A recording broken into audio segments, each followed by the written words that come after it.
Hazrat Abu Hazim has reported from Hazrat Sahil bin Sa'ad radiyallahu anhu. A woman presented herself to Prophet sallallahu alaihi wasallam. Thereupon a man submitted, "O Allah's Apostle sallallahu alaihi wasallam, marry her to me." He sallallahu alaihi wasallam said, "What do you have?" He submitted, "I have got nothing."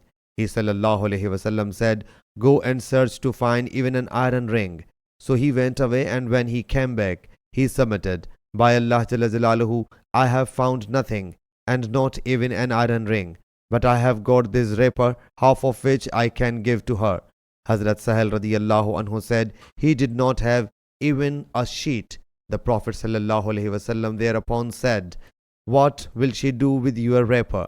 And if she uses it, there will remain nothing over you." That man then sat down there for a long time. Later he got up. When the Prophet sallallahu alaihi wasallam saw him, he sallallahu alaihi wasallam called him, or he was sent for. So he sallallahu alaihi wasallam said, "How much the Quran do you have retained?" He submitted, "I have learned such and such chapters," and counted them. The Prophet sallallahu alaihi wasallam said, "We have made you her master on account of the Quran you have learnt." Sahih Bukhari, Hadith number 5121.